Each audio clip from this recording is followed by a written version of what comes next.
Hola a todos, bienvenidos a un nuevo episodio de Presunto Podcast. Hoy vamos a hablar de paz total, exorcismos y seguridad nacional. Así es. Y para eso, ¿qué hubo, Juan Álvarez? Bienvenido. Hola, buenas noches. Agradecerle con el corazón en la mano a El Barrio y a Iván por el alimento de esta noche, Fish and Chips. Parece que va a montar una cevichería ahí al lado. No se sabe, es un rumor, pero estuvo delicioso. Frituras. Presunta cevichería a la vista. Es un rumor que nos dijo él. Es un rumor. Como diría Vicky, rumores. la opinión pública me dice. En todo caso... Muchas gracias, Iván, nos alimentaste, te queremos mucho. Ay, por gracias. favor, vayan al barrio. ¿Qué hubo, Andrés Páramo? Bienvenido a Presunto Podcast. Oremos. Oremos porque... No, nadie nunca. Oremos porque hoy tendremos un episodio de dos partes, una operativa y otra exorcista. Como diría María Isabel Rueda. María Isabel Rueda, Salud Hernández y Andrés Páramo casi siempre tienen las mismas ideas. Es un esquema de pensamiento. Y de provocación. Exacto. No, ella se tira un buen tiro en el tic-tac, que es el ministro de Defensa salió de su inexistencia. Ah, sí. ¿Para qué? Está Pero bueno. eso es bueno. Sí. Y María Paula Martínez, bienvenida. Hola. Yo traigo hoy una pésima noticia que sucedió en Barranquilla a la redacción del periódico El Heraldo, que queda en pleno centro de la ciudad, y a la que el lunes llegaron 6 hombres armados. 2 de ellos entraron a la redacción. Oye, esto es como de una gravedad. Entraron a la redacción exigiendo hablar con Erika Fontalvo, que es su directora, cosa que no lograron, pero sí lo hicieron con algunos periodistas y editores del Heraldo, quienes escucharon pues su exigencia de publicar una entrevista. Uh-huh. Esto no es la primera cosa que pasa contra medios, sí la más grave, pero en las últimas semanas se conoce que hay otros de la región que han recibido la misma amenaza, una autoentrevista, que el líder de esta banda criminal, que se hace llamar Digno Palomino, en su proceso de entrar a las negociaciones de la paz total, necesita pues ser escuchado y exige un espacio en medios de comunicación. Hay otro líder también de otro de estas bandas, la banda se llama Los Costeños. El líder se llama alias El Castor, que también intimidó a un medio digital de Barranquilla, que se llama Zona Cero, que les han dicho que publiquen la entrevista y al negarse recibieron un último mensaje que decía, entre comillas, se van a pudrir de bombas en sus instalaciones. El comunicado de la FLIP pues obviamente llama la atención sobre lo que está pasando en la costa Caribe, las guerras territoriales entre estas bandas criminales, el papel que están jugando los medios y las garantías que tienen para ejercer el ejercicio periodístico y el papel de la UNP, que es quien además tiene que atender, ¿no? Las alertas tempranas pues no sirvieron si tienes a 6 personas armadas en la puerta de un periódico. Juan Álvarez, ¿de qué no vamos a hablar hoy? No vamos a hablar de una noticia de la Agencia de Periodismo Investigativo que retoma con profundidad todo un episodio que creo que es muy importante en esta discusión sobre seguridad, paz total, lo que se hereda o lo que no se hereda de la inteligencia, que tiene que ver con el hecho de que el nuevo director de la UNP, una persona que militó en el M-19 con Petro y es muy cercana a él, recibió un atentado a finales de febrero, principios de marzo, porque aparentemente en la UNP está pasando de todo, hay denuncias de muchas distintas naturalezas y esta nota que se titula Luego de atentado director de la UNP, 2 testigos tienen información clave, tiene mucha información muy rica y muy valiosa acerca de lo que han encontrado en esa Unidad Nacional de Protección, de cómo estos testigos tienen nombres propios, tienen documentos, están mostrando toda la porquería que hay dentro de esa organización, antes dirigida por el señor Andrés Villamizar, y cuando trataron de hacer un principio de oportunidad con la Fiscalía no se los aceptó.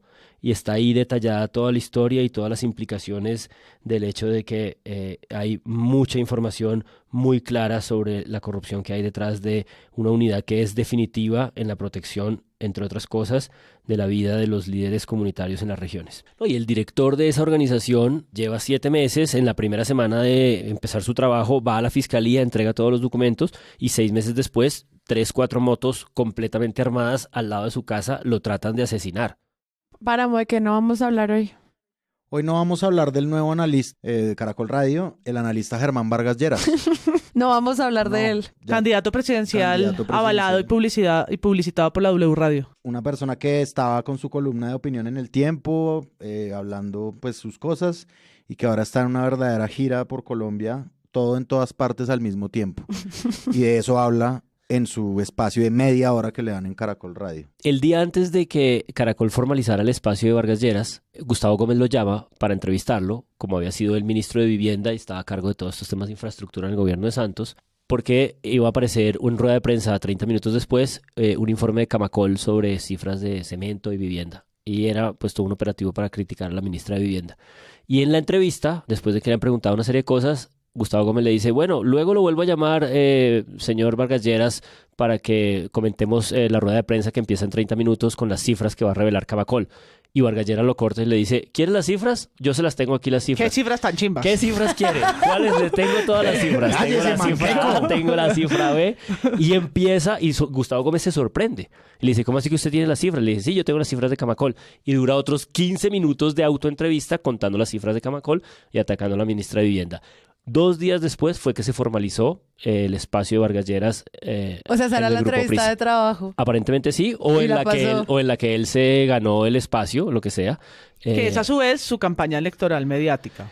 Y sobre Ya todo, sabemos, y sobre nos todo en dimos las cuenta, regiones. digamos. Vino acompañada del hecho de que Cambio Radical pasó de ser partido de gobierno a ser partido independiente, no de oposición, pero sí independiente.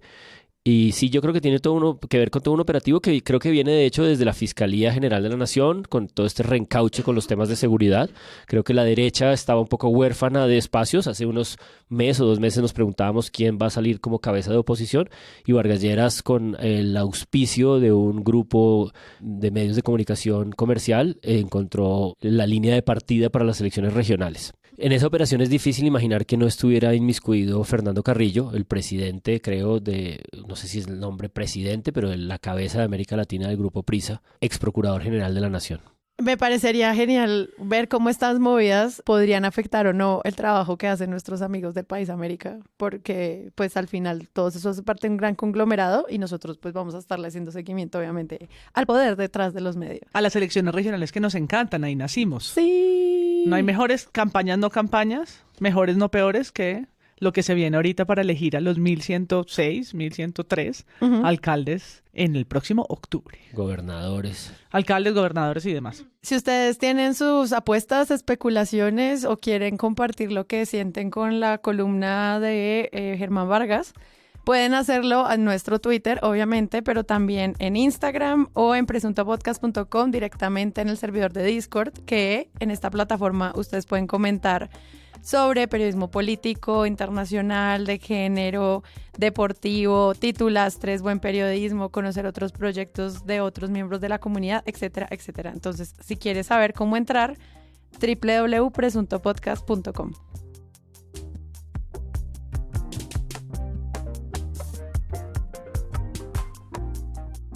Retomando todos estos temas que ustedes traen, pues todos están ligados a lo que hemos hablado en constantes episodios sobre la gran propuesta de campaña de Gustavo Petro que tiene que ver con la paz total, pues que obviamente también tiene un nombre muy grande y que demuestra pues que es una cantidad de frentes que se tienen que tener en cuenta para que eso se logre. Después de que sale el articulado, que es lo que siempre esperamos para que los medios también nos ayuden a entender, pues se pone de nuevo en agenda qué es eso de la paz total. Y lo primero que yo percibo en los medios que revisamos es, esto es tan grande que pareciera que no tiene sentido y que no se sabe qué es. Incluso eso que contaba María Paula ahorita sobre unos grupos armados que se acercan a los medios de comunicación para acceder a la paz total, es como parte de esa muestra que en algunos medios llaman a expertos y los expertos dicen, no se sabe cómo se comunica, nadie sabe cómo acceder. Obviamente esto es muy nuevo, no tiene por qué saberse ya todo, sobre todo cuando apenas se va a tratar como a nivel jurídico y legal. Pero siento que este fue como la primera gran historia que recibimos los que consumimos medios y esto es un desorden misceláneo que no tiene ni pies ni cabeza y miren que además no sirve porque vean todos estos problemas de seguridad en los que estamos inmiscuidos. ¿Ustedes cómo ven eso? Yo empezaría rescatando una cosa que ocurre en apenas 8 minutos en los huevos revueltos, creo que del 22 de marzo, hace casi una semana, y es que ellos recogen el primer elemento que a mí me parece crucial para empezar a ordenar este discurso que ciertamente está atiborrado de elementos. Y es que no es una simple o llana torpeza el hecho de que el gobierno haya resuelto empezar por el intento de una serie de ceses al fuego, el intento de detener la guerra, y luego sentarse a negociar. No es lo ortodoxo, no es lo que ha ocurrido en otros procesos de paz. El acuerdo de paz de las FARC y el gobierno de Juan Manuel Santos es una especie de prototipo de élites bien concebido que se considera como el camino a seguir. Pero ciertamente creo que detrás de las decisiones del pacto y del gobierno de Petro está la idea de que las comunidades, como se lo comunicaron al gobierno, tienen urgencia de que las cosas en términos de violencia se detengan. No porque estén ocurriendo ahora, sino porque vienen ocurriendo en un escalamiento progresivo desde que en el 2018 elegimos a un gobierno de derechas que decidió acabar con el acuerdo de paz, no ocupar los espacios que las antiguas FARC habían dejado y dejar que hubiera un deterioro progresivo y sistemático de lo que el Estado había tratado de construir en términos de paz. Entonces este gobierno, por petición de las comunidades, empieza las cosas en un orden distinto, pidiendo primero un cese al fuego, un desescalamiento de la violencia y luego sentándose a negociar. Eso, por supuesto, muchos analistas de seguridad lo han leído como una oportunidad para todas estas organizaciones armadas de posicionarse en esa negociación y producir unos escenarios de violencia. Pero me interesa también un texto en Razón Pública que se titula Leyes para la Paz Total, Sometimiento, Desmantelamiento o Negociación.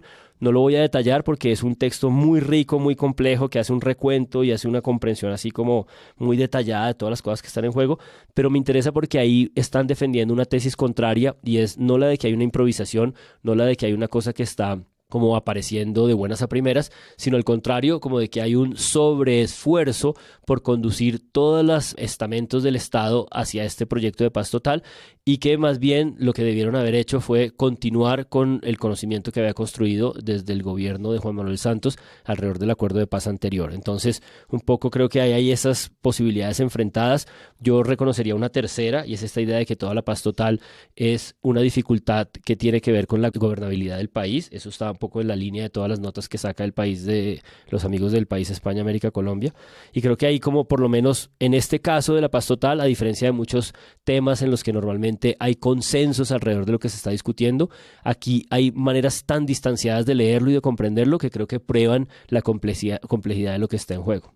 Este es el artículo de Razón Pública, es como un ensayo al final, que es como muy del tono de ellos, como el medio enfocado en un análisis un poco más académico, ¿no? Lo escribe un experto en resolución de conflictos, Giancarlo Mejía, que hace un muy buen contexto, tomado además de una lectura juiciosa del proyecto presentado apenas el 15 de marzo, que tiene muchas páginas, pero tiene mapas, contexto de las organizaciones criminales, que además perfila como 7 grupos criminales con ciertas características. Hay muchos más, pero hay 7 grandes enfrentados entre sí y contra el Estado. Y lo que ha pasado paralelo al proceso de paz de las FARC, que mediáticamente pues, se llevó tanta atención, por supuesto, en el último gobierno o en los últimos 2 gobiernos. Y es, por ejemplo, un mapa que me llama la atención del Clan del Golfo, que dice que está presente en 240 municipios. ¿What? Luego, los Pachenca, que es como esta evolución que viene desde las AUC, de un conflicto paramilitar, y que ha mutado en formas criminales hasta llegar hoy a consolidarse en no sé cuántos otros municipios del país, y pues la oficina de Envigado, que sigue muy vigente y de nuevo con nuevas cabezas, algunas que desde la cárcel todavía operan o comandan lo que pasa en el Urabá antioqueño y en la región metropolitana de Medellín. Y eso solo por poner un ejemplo, que hay referencias a los años 80, 70, 60, solo en el proyecto de ley, para poder llegar a todo lo nuevo, que sí está lleno de términos muy propios de este gobierno, que no van hacia el narcoterrorismo, sino a la humanización de los procesos de justicia reparativa colectiva, guachu, ¿no? Como histórica, pacto, humana y no sé qué más, pero que apenas en una semana, pues son pocos los artículos que han logrado, sí, como digerir y abrir las preguntas, porque al final creo que es lo que Razón Pública hace, ¿no? Dice, bueno, y este desorden, de hecho usa el título de la película tan ganadora de Óscares, todo al mismo tiempo y en desorden, porque, y no se refiere solo a la reforma, a esta reforma de la paz, sino que es que en paralelo estamos en los medios atendiendo la de la salud, la laboral, y ahora la de la paz total. La del sistema penitenciario, de la justicia restaurativa, la población que está conectada de cárceles con que está conectada. Hay unas que se conectan, ¿no? La laboral con la pensional, la de cárceles con la paz total, la de la salud, ¿no? Entonces, al mismo tiempo hay que atender estas agendas y encontrar también con el día a día, con la agenda cotidiana, cuál es la relación. Porque si bien hablamos de un cese al fuego, lo que sí ha pasado, y lo dice la ONU y lo retoma el artículo de Razón Pública, es que hay un aumento de violencia evidente. Hay un problema también con la producción de coca, hay un problema con la erradicación, pero hay un aumento evidente. No solamente los paros lo demuestran, sino pues el ejemplo del Heraldo que yo ponía al inicio es una forma en la que se muestra esa violencia, pero en los municipios, no solamente en el norte, sino en el sur, ¿no? Tenemos como los dos lados, el Caribe, pero también el Cauca y el sur del Cauca, junto con el Caquetá y el Caguán, ¿no? O sea, todo, reportando altos índices de violencia a pesar de la instalación de una mesa y de un gobierno, ¿no? Que entra con ese discurso muy fuerte desde la campaña. Porque los ceses al fuego se están desmoronando. El cese al fuego que hubo con las dos bandas en Buenaventura duró como 6 meses y los índices fueron bajísimos, pero llevamos 2 meses de desmoronamientos de los ceses al fuego desde este anuncio del 31 de diciembre que trató de dar un golpe de opinión para determinar la agenda de todo el 2023 y le backfired, ¿no? A Petro.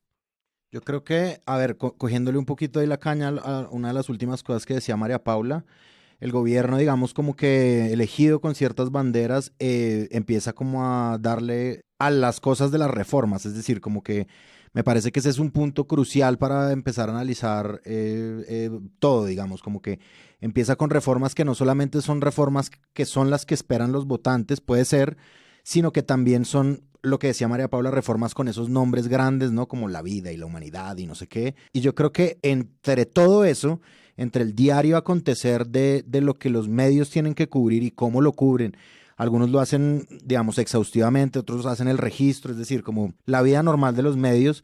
Me parece que este episodio, digamos, de La Paz Total, que se llama así, La Paz Total, pues llega también un poco a descolocar la forma tradicional en la que los medios suelen cubrir este tipo de cosas, porque procesos de paz en Colombia ha habido un montón, desde toda nuestra vida útil, más o menos. Y muchos fracasados. Mucho antes, y muchos fracasados también. Entonces también es normal la desconfianza y la impunidad en este país es altísima. Entonces también esa suerte como de distancia, ¿no? O de negativismo frente a esto es común, es normal entre la gente y entre los medios. Exacto, entonces Sí. yo recuerdo un libro que existe, una compilación de las columnas de Enrique Santos Calderón, que se llama La Guerra por la Paz, que es como un análisis de justamente el proceso de paz que de los 80 con el M-19, él habla también de el movimiento Muerte a Secuestradores, de los enemigos de la paz, es como una configuración entera de lo que se negocia en ese momento.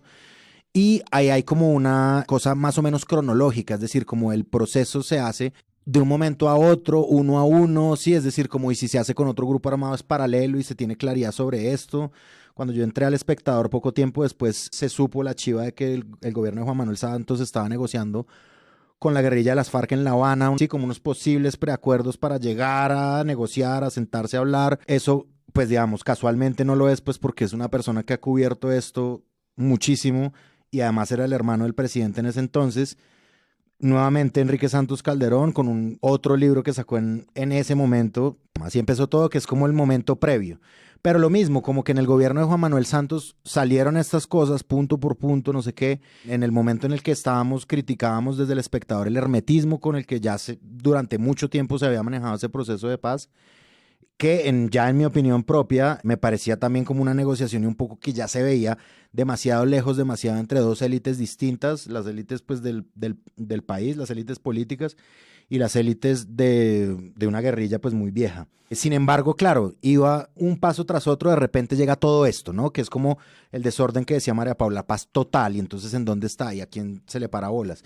Y yo creo que aparte del cubrimiento diario que se me hace dificultoso, me parece que hay personas que salen con preguntas correctas, preguntas y también como análisis correctos puede ser, pero valiosos por lo menos, como el de José Antequera en Colombia 2020 del Espectador, que lo firman como un análisis en donde hace preguntas, digamos, para encabezar, preguntas que son determinantes, como por ejemplo, ¿qué tendría que haber pasado al final del gobierno de Juan Manuel Santos para que se proyectara la implementación adecuada del proceso de paz con las FARC, del acuerdo de paz con las FARC? Que son un poco como contrafácticas porque él después dice, esto nunca pasó, pero sí, es decir, como ahí están nueces de lo que podemos estar viendo en este momento de lo que está sucediendo con el orden público, con esta río revuelto de la paz total. Y hablando de río revuelto, y ya cierro con esto, Andrés Pastrana hace 40 años tenía una frase que era... Llegó Andrés a la mesa. Lo recogiste todo, lo recogiste todo. Uy, gracias, Juan Álvarez. Porque yo creo que la derecha también aprovecha el río revuelto. Entonces, Andrés Pastrana decía hace como 40 años, no es de los de mi estirpe pescar en río revuelto. Y hoy Andrés Pastrana, él mismo, dice, la paz total es el disfraz para legalizar el narcotráfico. Legalizar el narcotráfico. Bueno, las declaraciones de quien no pesca en un río revuelto. Pues es que eso me hace pensar mucho en el artículo del País que firma Catalina Oquendo sobre la paz total en su laberinto, que también es esta historia sobre lo compleja que es entender los múltiples casos y variables que tiene esto. Y específicamente ella menciona los 3 casos en los que la oficina del alto comisionado pues tiene que salir a aclarar, que son pues casos judiciales que pueden poner en juego como la credibilidad de este proceso de paz total. Como por ejemplo el caso de el hijo de la gata, que la gente piensa, el gatico, Jorge Luis Alfonso López, que pues no está claro si se nombró facilitador de paz o no, y eso qué significaba para que una persona con un cargo de homicidio agravado salga de la cárcel, como suena como porque sí, como por capricho. Pues obviamente ese tipo de noticias hace que la gente diga, pero ¿cómo así? ¿En serio van a legalizar a todos estos zampones? ¿En serio van a legalizar el narcotráfico con la paz total? Como que obviamente estos hechos aislados y la falta de comunicación asertiva también desde el Ministerio del Interior causan eso que da noticias a los medios. Y pues yo puedo entender cómo si tú solamente vas a cubrir lo que pasó con el indignante caso de Jorge Luis Alfonso López, hijo de la gata, pues como tú dices, si esto va a pasar con todos los criminales a que estamos jugando. Porque como no se están entendiendo, al menos no los ciudadanos no leemos el articulado largo que sí leyó el analista de Razón Pública, pues cuando uno se centra solo en esas noticias aisladas, pues puede empezar a ver cuál es el material con el que alguien como Andrés Pastrana o Enrique Gómez crean sus columnas. Como que, ya entiendo de dónde vienen estas historias, estas narrativas dispersas que confunden sobre la inexactitud de este proceso. Sí, pero esas noticias dispersas también son parte del operativo de fabricación. Pues sí, o sea, como que obviamente uno puede pensar que todas estas cosas son propaganda de oposición, pero al mismo tiempo yo sí quiero pensar que a veces es tan difícil darle contexto siempre a toda una noticia que tienes que cubrir, que pues crear como estas historias sobre la desconfianza de los procesos, pues se justifican. O sea, lo del ELN se justifica y aislado lo de la gata, pues uno empieza a ver desde dónde se empieza a crear este mapa que puede ser o desinformación o simplemente sesgo. No, y además estas bandas criminales, estas organizaciones políticas, estas cosas que no se acaban de descifrar en el binarismo que el gobierno les ofrece, porque el gobierno les está ofreciendo ese binarismo, ¿no? Organización guerrillera con antecedentes políticos en el pasado para ver si es negociación o simple banda criminal para ver si es sometimiento. Y ese binarismo, todos aquí sabemos perfectamente que es imposible de estabilizar la realidad, porque el Clan del Golfo, cuando empezó a dar declaraciones en la Justicia Especial para la Paz, Otoniel, y empezó a vincular y a decir, pues es que yo era un campesino joven y me terminé metiendo en las autodefensas. De hecho, Otoniel fue primero de las FARC, ¿no? Ese es el punto. Primero fue guerrillero. Pues él estuvo en todo. Luego se convirtió en comandante paramilitar. Literal, todo al mismo tiempo en todo. Exacto. Luego es esta cosa, y cuando empezó a dar declaraciones sobre los vínculos del Clan del Golfo con los generales del ejército, pues lo extraditaron a los 15 días. ¿No? El ELN ahora tiene este gallito de pluma y quiere tanto protagonismo como las FARC, entonces dice, si no somos nosotros los únicos actores políticos, no nos metan en la paz total, ¿no? O sea, tampoco hay voluntad de parte de estos otros interlocutores para esta cosa que parecía una ilusión y que claramente es mucho más complicada de lo que en principio creíamos. Y en medio de los diálogos de paz con el ELN, Colombia vuelve a ser testigo de la sevicia de ese grupo que esta madrugada atacó una patrulla militar en norte de Santander. Los guerrilleros primero atacaron con explosivos improvisados y después remataron con fusil al pelotón de 33 hombres que a esa hora tenía la mitad de los soldados descansando y la otra mitad prestando seguridad para protegerse. Según el Ejército Nacional, 9 soldados fueron asesinados y 9 más resultaron heridos. 2 de ellos permanecen bajo pronóstico reservado. Porque además las FARC también ha hecho declaraciones sobre cómo se sienten ellos en este Tampoco están contentas. postproceso, diciendo que no están contentos. Las han matizado un poco porque llegaron a decir incluso que estaban más seguros en el gobierno pasado. Sí. Pero que creo que se instrumentalizan los medios porque empiezan a decir, claro, entonces ahora los van a volver senadores. O sea, el proyecto de paz total es para la impunidad y para que los criminales que han cometido delitos se conviertan en políticos. Y es como, una cosa es el proceso de paz y lo que sucedió allí, y otra, el proyecto que tiene una reforma a la justicia que le falta y que le hace falta. No vamos a defender el sistema de justicia de este país como si fuera impecable, rápido, pero sí, no es un sistema que dé justicia, ¿no? El sistema judicial tiene muchas fallas. No sé quién va a salir a defender que el sistema judicial de Colombia está buenísimo. Pues los índices de impunidad rondan el 90% en todas partes. O sea, De cualquier en crimen. O sea, delitos, no en puede cualquier la cosa. derecha salir a decir, como tal vez si hay un discurso sobre la reforma a la salud que es más polarizado entre la existencia de las EPS y la desaparición de estas. No creo que nadie salga a decir que el sistema carcelario, penitenciario, el IMPEC, los tribunales, las fiscalías operan a las mil maravillas porque es que nos estamos planteando un cambio allí. Que eso era lo que hablábamos de tomar el personaje Bukele como una aspiración, porque es algo que al final se busca como en términos de esa justicia punitiva, fuerte, limpia Claro. y clara. Comodidad para resolver lo que aparentemente Ajá, se exacto. resuelve Pues con por eso cárcel. se toman ejemplos externos, porque ni siquiera la derecha colombiana puede decir el sistema judicial funciona. Y por eso pues como que todos estos temas judiciales pues dan esa pregunta, porque al final es como no funciona, y además eso de paz total es una melcocha que funciona menos. Entonces siento que ahí hay como unas historias que pues al final uno no termina tan informado sobre lo que realmente se está tratando de acordar en el Congreso a partir de lo que se está haciendo, y pues también como con el escándalo del hermano de Petro, y también como con todo lo que se le va juntando, pues uno arma el popurrí. Claro. O sea, uno arma la ecuación como quiera. Sí, o sea, Enrique Gómez, el sancocho Exacto, ese que el nadie sancocho entiende de que Enrique ni él. Gómez. Léanse por favor esa columna para saber lo que es la habilidad retórica. Se llama, ¿cómo es que se llama? Avances en la paz total con en comillas irónicas, que es una sola comilla. No doble comilla, sino una sola comilla. Le faltó poner XD. Para acudir a nuevas audiencias. Tiene un subtítulo que habla del delirio de todo lo que trata de construir ahí, que se llama La autopista para el golpe de estado de Petro. Me parece que como que la mezcolanza, como se le decía ahorita, que existe en el tema es muy compleja, y yo creo que, bueno, digamos, Colombia ha sido un país que casi todos los temas se derivan como en subtemas del conflicto armado. Al conflicto armado van todas las cosas, no solamente como las cosas políticas, sino también las cosas periodísticas. Y yo creo que está bueno como buscar unas explicaciones posibles a las cosas que están pasando, no solamente por parte de los periodistas y los analistas, sino por parte de nosotros mismos, los que buscamos la prensa que nos explique las cosas. Entonces, por ejemplo, en este momento lo que está sucediendo con la economía cocalera, sí, que es un tema que, por ejemplo, La Silla Vacía saca en un hilo, la compra en un hilo y en un artículo. La compra de hoja y pasta de coca en el país está en crisis. Los campesinos cocaleros, el eslabón más vulnerable de la cana, no logran ni vender una roba de hoja ni un kilo de pasta base hace meses.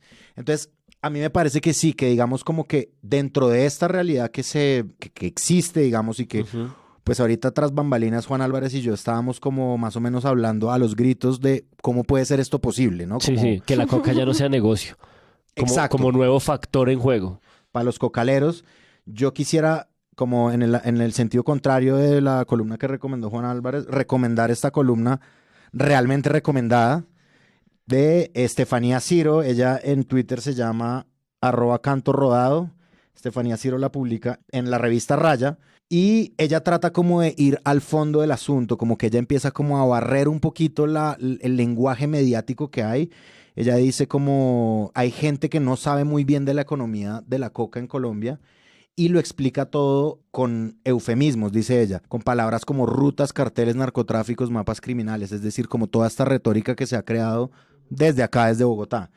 Ella, digamos, en esa columna va desarrollando una serie de ideas, pero ella llega como a un punto clave que tiene que ver también con esto, Y es ahí donde me parece chévere y valioso y muy positivo que existan este tipo como de aportes en la opinión pública. Dice, la reincorporación a la vida civil de las FARC-EP tuvo un impacto radical porque estas regulaban el funcionamiento estable y en gran medida menos violento para los campesinos de este mercado. Sigue después un párrafo adelante. Con la salida de las FARC-EP se eliminó este rol regulador de precios en muchos territorios del país y se vino con toda su fuerza represiva y económica la mano invisible del mercado de la cocaína. Y lo que hace el mercado es acaparar, ¿sí? Esa es la tesis de ella. Y pues en algún otro momento que no logro encontrar acá para leerlo, ella también dice como, es como esa ausencia más la ausencia de la paz territorial que prometieron en el gobierno. El acuerdo de paz. En el acuerdo de paz y la paz territorial. En el final del acuerdo de paz. Un concepto de Sergio Jaramillo que tampoco fue, digamos, Sí. que es una de las preguntas que hace Antequera justamente. Lo que no cuajó. Me parece súper chévere como que además uno también pueda visitar estos medios alternativos nuevos que están haciendo este tipo de investigaciones con un poquito más de calma, sin como con la necesidad de hacer la interpretación diaria de lo que está diciendo el presidente, su hermano o la oficina del alto comisionado, también como para entender eso desde otras perspectivas. Pero sí, pues para cerrar esta primera parte del episodio, Catalina Oquendo en El País América Colombia termina con una intervención de uno de sus expertos sobre los que habla de paz total, con la necesidad de recordar que aquí hay mucho capital político invertido, pero pues que uno espera que no solamente se hable del tema, sino que haya una planificación más clara y una ruta jurídica también más clara sobre la manera en la que se va a plantear la estrategia pedagógica de comunicación y pues cómo diablos es que un juez va y libera a gente porque sí, sin tener las herramientas y el ministro dice, es que no sabía que habían las herramientas, o sea, como que no se sienta esa desarticulación porque sí es muy difícil como seguirle el paso cuando no se siente clara como los sistemas de ejecución bajo los cuales pues van a llevar a cabo esto. Y ella al final del artículo, cita a un experto de apellido Trejos que dice, hay que tener gobernanza de la paz. O sea, hay que tener gobernanza, digamos, este concepto como, de ciencia política. Gobernanza no solo en el Congreso, sino también con las políticas públicas.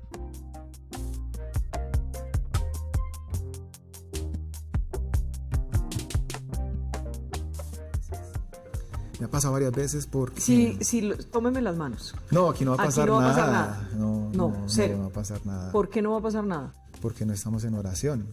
Ore. No, pero ahorita no se puede. ¿Por qué? Porque estamos en presencia de muchas personas.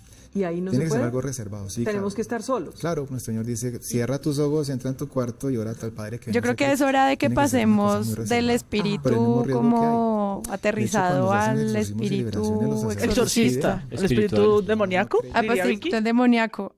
Alguien en Twitter nos hizo un comentario que me dio mucha risa y era como, ustedes hablan tanto de Semana que parecen es que promovieran Semana. Y yo no, pues que Semana nos da demasiado material para hablar de ellos siempre. ¿Alguien vio la entrevista de Zanahoria en Semana? ¿Cómo no verla? Como no verla, pero yo creo que ese es el punto, como no ver Semana. Claro, exacto, es como, Sí, ¿cómo te escapas de eso? Es que ahí toca mencionarlo.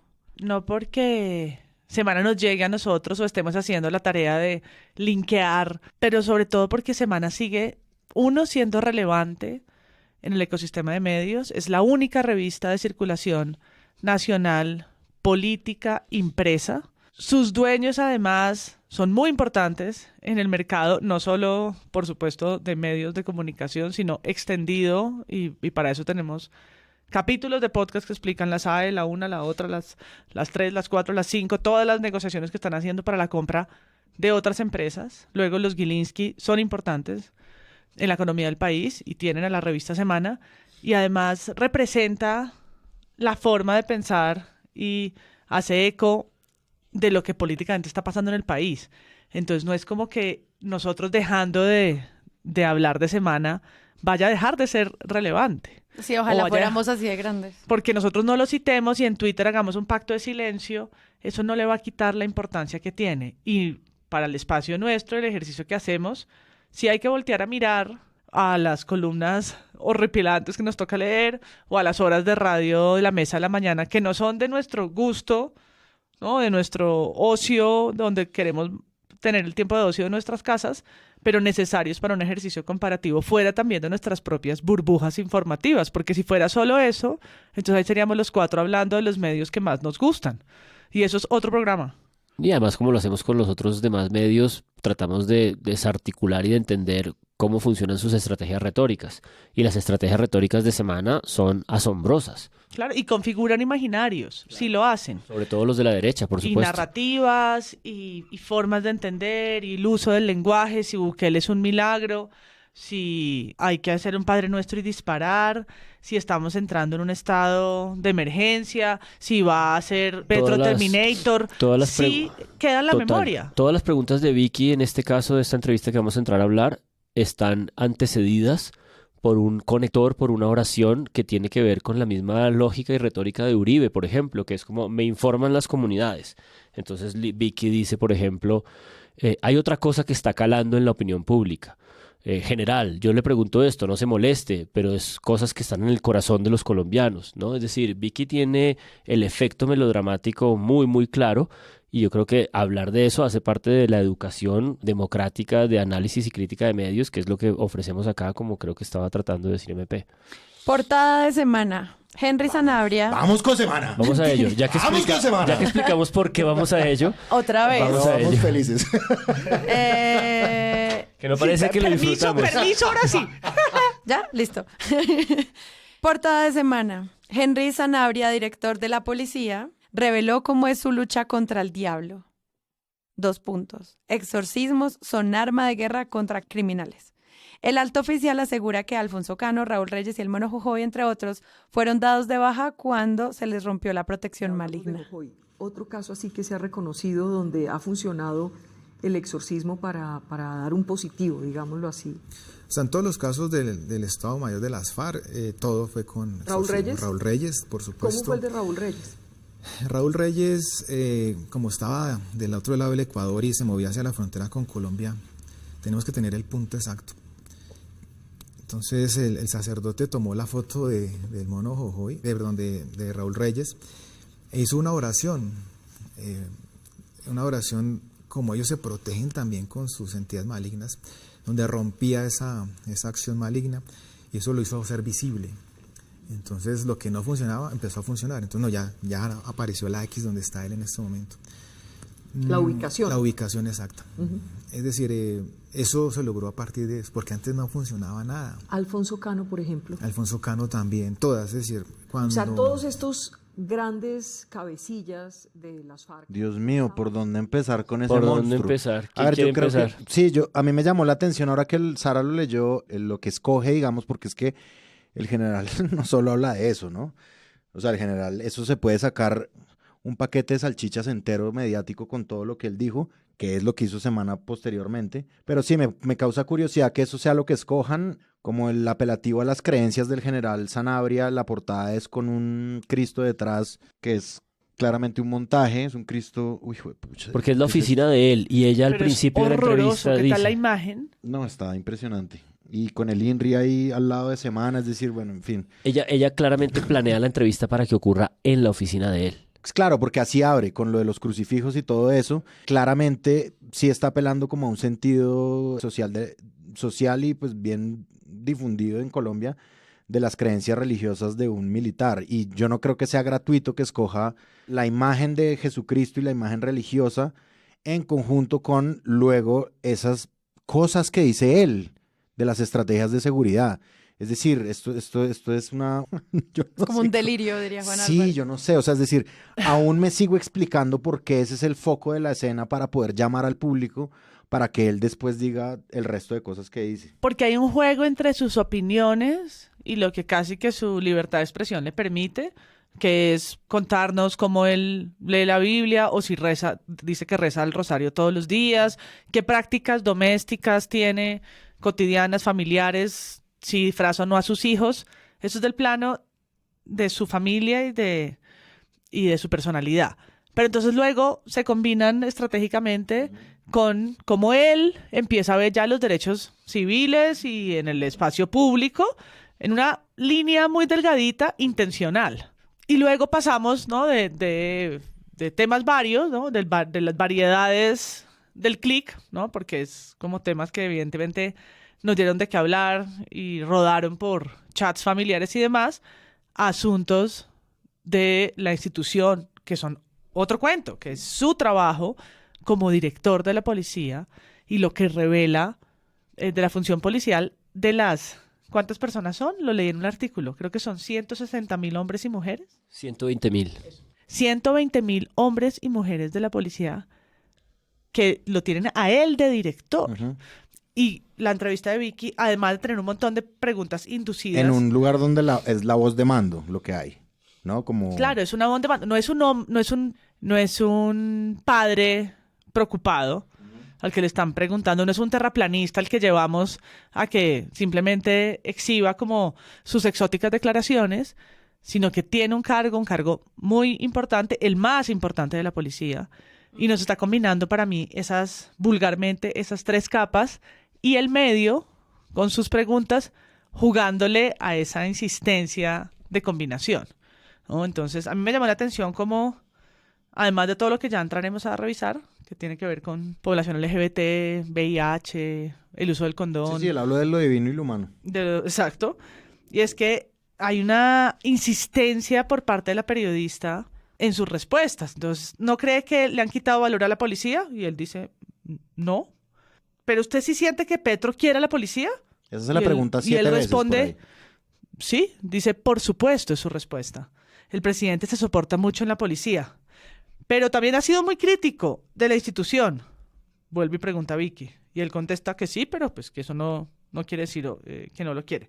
Pero hay gente que dice, ahí está esa voz tercera omnisciente, pero hay gente que dice que el presidente no quiere tanto a la policía. Hombre.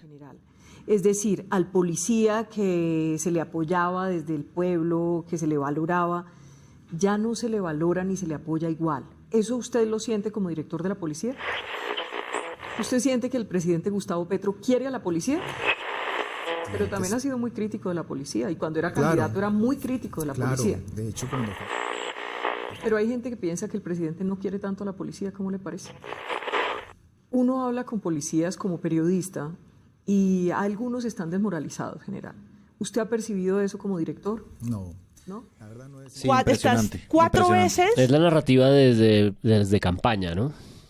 Claro, y estás 4 veces formulando una pregunta con una respuesta Sí. dada, ¿no? O intencional.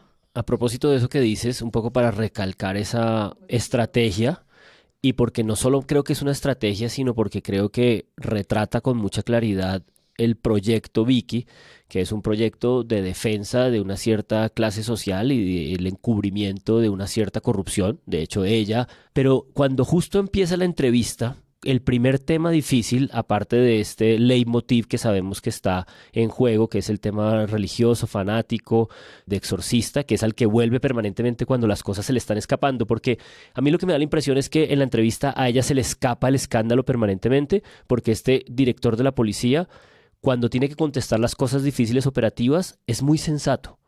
Yo lo escuché la primera vez, me escandalicé, de hecho puse un tuit espantoso pidiendo su renuncia y luego la escuché una segunda vez y el tipo me pareció, y sé que mucha gente no le va a gustar esto que digo, asombrosamente sensato cuando está hablando de los temas operativos.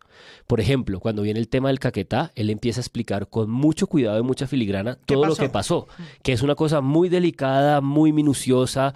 Y en esa intervención, toda está mediada por las siguientes preguntas, a propósito de lo que decía SMP. General, ¿para qué llevan unos policías desarmados a una zona tan peligrosa? Claro, el tema era apoyar a una unidad militar que tenía armas letales. Es decir, llevar armas letales de parte de nosotros no era lo pedido porque había suficiente personal en ese momento, considerando que eran como 400 personas. Pero al final tampoco sirvieron las armas de los militares. Así es, exactamente. Digamos, es un poco, yo no sé si usted me dirá qué piensa de eso, pero quienes dicen como que llevan a los policías a que sean carne de cañón de los criminales, ¿no tienen razón?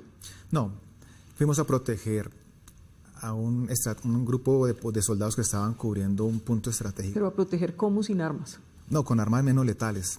Porque, bueno, los militares tenían sus fusiles. Es decir, es una periodista que está obsesionada con la idea de que operativamente le contesten en función de las armas. Es lo único que le sirve. Y este hombre le explica con mucho detenimiento de qué se trata ese operativo en el Caquetá, ¿Por qué llegaron a apoyar una unidad militar? ¿Por qué la unidad militar no había utilizado armas? ¿Por qué ellos no llevaron armas?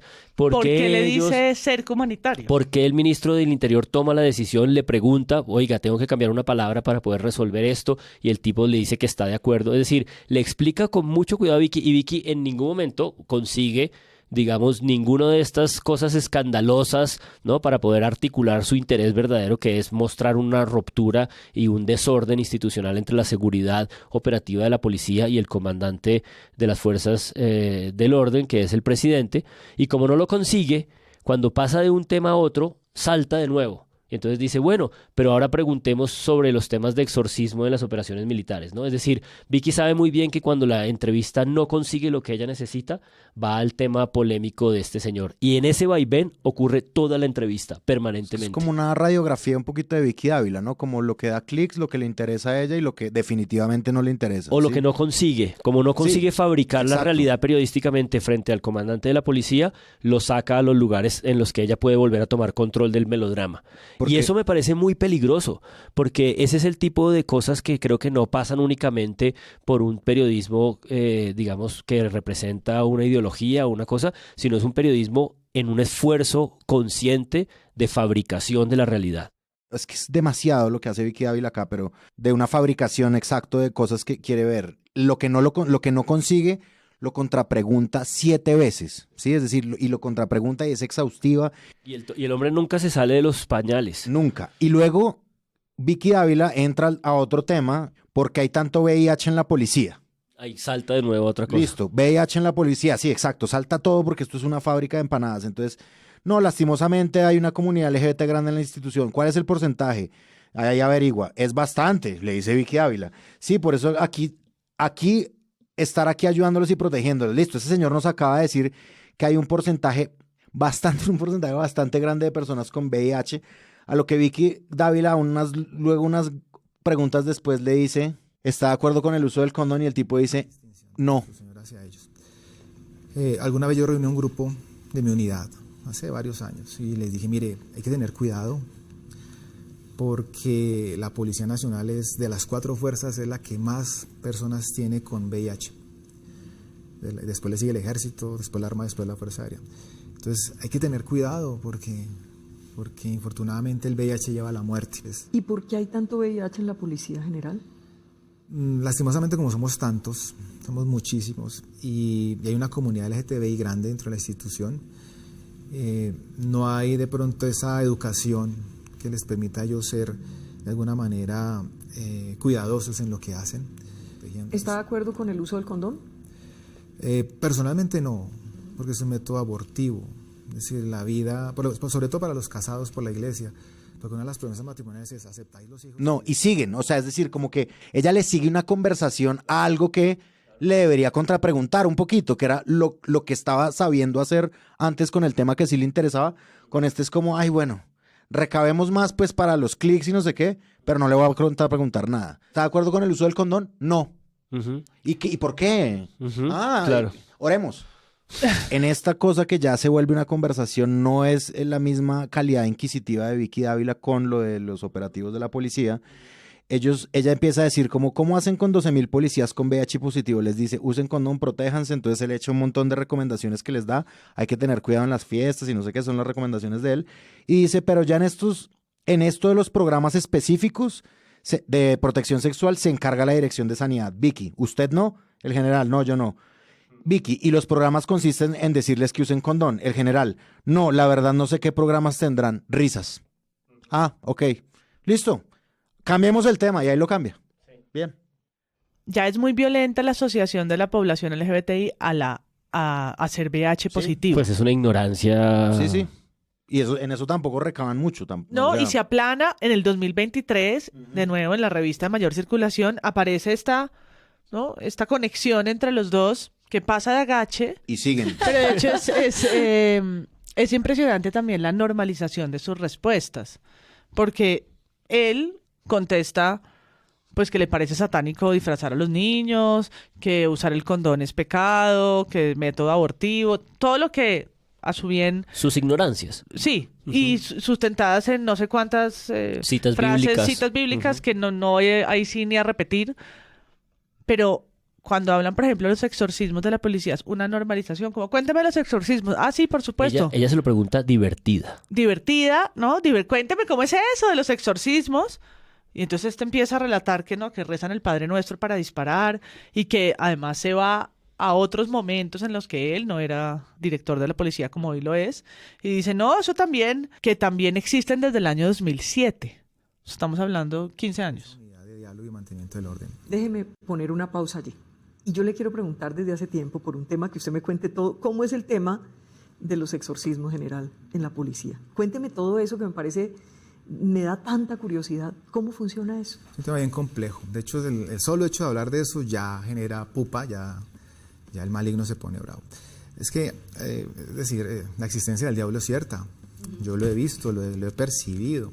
Y gracias a la valentía de muchos sacerdotes hemos logrado dentro de la policía contrarrestar ese mal. Por ejemplo, Mono Jojoy, fue exorcismo. ¿Cómo fue, por favor? Varias operaciones contra él y no pasaba nada. Entonces un sacerdote dijo, mire, es que aquí ustedes no le están pidiendo a Dios. Y si ustedes no ponen sus actos en manos de Dios, eso no va a funcionar. Entonces realizamos las Sagradas Eucaristías con ese propósito.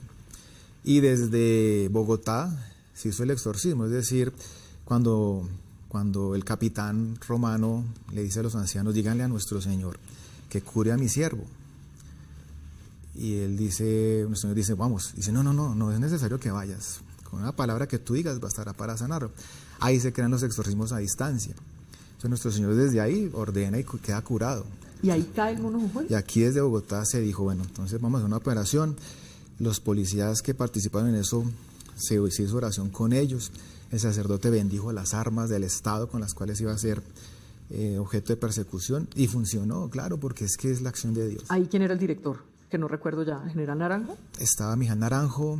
¿Y él sabía que estaban... Esa práctica, ¿quién más da razón? El nombre al general Naranjo, por ejemplo. O sea que estamos hablando de los 90.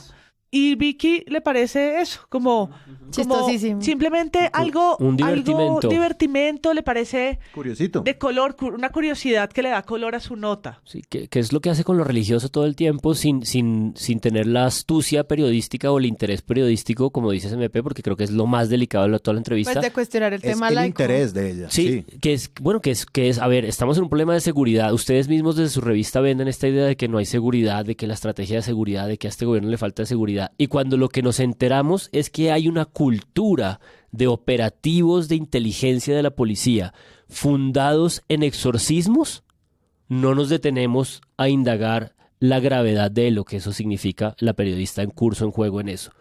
El Mono Jojoy, Raúl Reyes y Alfonso Cano, que son además grandes operativos, uno en una frontera, semejante pedo internacional. Ah, no, fue un exorcismo. ¿Qué me estás hablando? ¿Qué estás hablando? ¿Sí? Explícate. O sea, la estrategia militar, lo que se hizo, lo que se hace en frontera, los comandos. No vas a decir que todo eso es una estrategia basada en lo que supuestamente el Vaticano pide hacer para liberar a Satanás de... ¿Qué? No, o sea, ¿por qué estamos hablando de esto? Porque además recuerden que cuando fallan la negociación del Caguán de Pastrana, la reacción de Pastrana, y es lo que la derecha ha construido como discurso institucional, es la profesionalización del ejército. Se supone que esa profesionalización es la que recibe Uribe y es la que termina construyendo la seguridad democrática y luego acaba en esta deformación de los falsos positivos. Pero la propia institucionalidad ha vendido el discurso de que la manera como sometieron a las FARC o la condujeron a la negociación tuvo que ver con una profesionalización del ejército. Y este discurso, que está tejido con inteligencia de policía desde los 90 alrededor de estas formas esotéricas de operativos, es una cosa que sí que amerita mucho más trabajo y mucho más investigación, y creo que ha pasado muy de agache. Incluso, digamos, la gravedad de las declaraciones de este señor acerca de la población LGTBIQ+, es muy delicada, es cierto. Me parece bien que haya habido estas reacciones, pero creo que estas reacciones del centro y de estos congresistas que pidieron su renuncia, me incluyo a mí como payaso, lo digo de nuevo. Yo la primera vez que vi la entrevista, lo primero que pensé fue, este señor no puede estar al frente de estas cosas, pero creo que hay cosas más delicadas en la entrevista, la postura y el papel de la periodista y estos temas de exorcismo, y no porque las aseveraciones y las opiniones de este señor sobre una población determinada en riesgo no sean relevantes, sino porque creo que nos dejamos distraer del propio operativo de la revista y había cosas más delicadas, o hay cosas tan delicadas que están ahí en juego en esa entrevista. Y pues por supuesto una respuesta que, hay que decir, termina en que el ministro, esa noticia también salió hoy en El País, el que el ministro pide una investigación interna al general Henry Zanabria. Pero O sea, esto no es solamente un pataleo nuestro que hay haciéndole aquí publicidad a la revista Semana. Pues la revista Semana es tan relevante que su entrevista termina en una investigación que le van a hacer al director de la policía, dentro de la policía, mandada por el ministro. ¿Qué es lo que habría pasado si cuando hicimos este episodio sobre como los cuarteles en contra de la presidencia de Gustavo Petro hubieran dicho nombres? Que eran estos generales protegidos, la identidad, que estaban hablando de política en plena campaña y no podían. Si hubieran dicho nombres, eso seguramente también habría causado algún tipo de investigación. Entonces, pues en este caso pasa. Pero sí, hubo muchísima gente que pues pidió esta renuncia, sobre todo por los niveles de ignorancia con los que se trataron los temas. Pero por siempre que hemos hablado de cómo se habla con los generales, pues al final se les pidió opinar de todo, se le faltó opinar sobre la pensión, la economía, como han hecho con otros. Y pues en ese punto, que tiene que ver una cosa con la otra, es simplemente entender pues cuál es la política de posicionamiento de clics que tiene Vicky, y pues que ella ya sabía, incluso lo hemos mencionado muchísimo acá en Presunto, que la relación del general con su Twitter rarísimo en el que pone pues como lo que él profesa en su religión, pues iba a ser un tema que le iba a dar ella clics para poner palabras como el diablo que tuitea todos los días, Total. El diablo es Petro, o sea, era como, sabemos hacia dónde vas, pero alguien incauto puede caer en su trampa sin darse cuenta, o solamente escoger lo que decía Páramo, un pedacito para indignarse sin darse cuenta como de que todo al final estaba encaminado a esto que tú hablabas, como de crear esta guerra interna dentro de las instituciones. Y por eso, en términos de todas las reacciones que existieron, empieza uno a entender el respaldo pues casi inmediato que el presidente le da, porque el presidente sale un poco a cortar por esta línea de... es un buen nombre. Pues sobre todo de la diferenciación, como, o sea, Petro sabe quién es, sabe que el tipo de cierto fanatismo que profesa, pero claramente tienen que haber estado construyendo ya con el tiempo una cierta confianza, y Petro sabe muy bien lo que Vicky y Semana están tratando de hacer en términos como de desestabilización y de construcción de fisuras. Hay una última cosa de la entrevista que a mí me interesa mucho, y es que hay un momento en el que el hombre trata de hablar del riesgo al que están sometidos este tipo de funcionarios públicos, que es un riesgo superior al de todos nosotros, los policías, y en un momento él apela a una imagen, y es como en cada operativo preguntamos quién no quiere venir, den un paso atrás, y en este del Caquetá todos dieron un paso adelante. Y Vicky se suelta de la risa y le dice, jaja, pero general, pues ¿quién iba a echarse un paso atrás? Es que ven riesgos desde hace muchísimos años. Desde cuando yo entré a la policía enfrentamos terrorismo, narcotráfico, guerrillas. Y la situación no ha cambiado mucho. Seguimos enfrentando ese tipo de riesgos y los policías vamos hacia el riesgo. Allá, por ejemplo, en San Vicente estuvimos allá. En el Bajo Cauca Antioqueño estuvimos allá. Frente a 1000 policías formados, les hice una pregunta. Un paso atrás, ¿quién no quiera ir? Y todos avanzaron hacia adelante. Y si vamos a enfrentar un riesgo muy grande porque no sabemos qué va a pasar en esta vía. Explosivos, francotiradores. ¿Pero usted cree que alguien se iba a echar para atrás? Ni más bobo que fuera. No. Sí, es decir, la fácil era quedarse quieto. Sí, pero el director de la policía le pregunta al policía... No, claro. ¿Quién se echa para atrás? Pues claro. Ninguno se va a echar para atrás, general. No, pero se hubieran quedado quietos. Ajá. Pero no avanzaron. Esta como desfachatez, este humor barato, esta risa simple, este cinismo como de estos periodistas aquí desde Bogotá, cuando este señor les está tratando de hablar de una cosa delicada y ella se caga de la risa y le dice como si estuvieran en el kinder, general, pero ¿quién le iba a decir que no a usted si era el general de la policía? Me parece que habla como de esta indolencia de estas élites en el periodismo para acercarse a estos temas como tan complicados y que tratan de inflamar como con tanta comodidad. Por otra parte, Petro reaccionó, pero demoradito, para él está pendiente de los medios todo el tiempo, ¿no? Esta vez sí se demoró el presidente, ¿no? Para las clases de periodismo inmediatas que suele dar, con pantallazos, demoradito. Esta vez su reacción fue tardía. Quién sabe y sobria y tranquila. en dónde tenía estaría concentrado en algo más, sus ideas. Como todo en el periodismo, este señor es agenda gracias a un medio gigantesco como Semana. O sea, todo lo que eso traiga en términos de investigación hacia su gestión y también hacia la forma en la que se va a proteger o no a la comunidad LGBTI dentro de la fuerza pública y también a lo que estamos entendiendo como paz total y la intervención de la policía en muchísimos de estos procesos de movilización social, pues está ahí entrelazado en este personaje y pues valdría la pena ver otro tipo de entrevistas que se puedan hacer o otro balance al respecto que no esté como con esta carga tan fuerte sobre la agenda que Vicky quiere proponer. Él se convierte ahora en un sujeto más con mayor escrutinio, o que recibe mayor escrutinio, incluso desde su propia institución, pero él es noticia porque es el director de la policía y está haciendo declaraciones desde lo público, desde el rol que tiene y la responsabilidad que tiene de comando, cómo se le combina con sus propios preceptos. Sí es de interés nacional. Que es la editorial un poco del Espectador, ¿no? En esa línea. Como que cualquier intervención de esta naturaleza, hablando de lo divino y lo humano, es parte de sus funciones públicas. Y entrar hasta la creación, a preguntarle si de verdad salimos de una costilla de los hombres.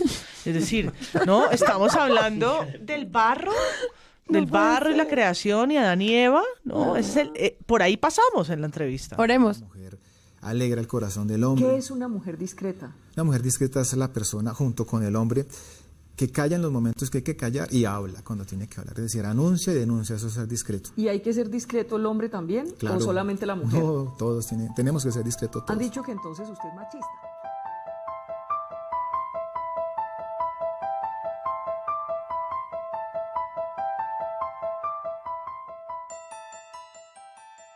Si les gustó este episodio y quieren apoyar este podcast, los invitamos a que lo compartan en todas sus redes sociales. Esa es la mejor manera de crecer. Presunto Podcast es producido por Sara Trejos con el análisis de Santiago Rivas, María Paula Martínez, Juan Álvarez y Andrés Páramo. La postproducción la hacemos Rodrigo Rodríguez del Oro Podcast y yo. Nuestra asistente de producción es Paula Villán de Sillón Studios.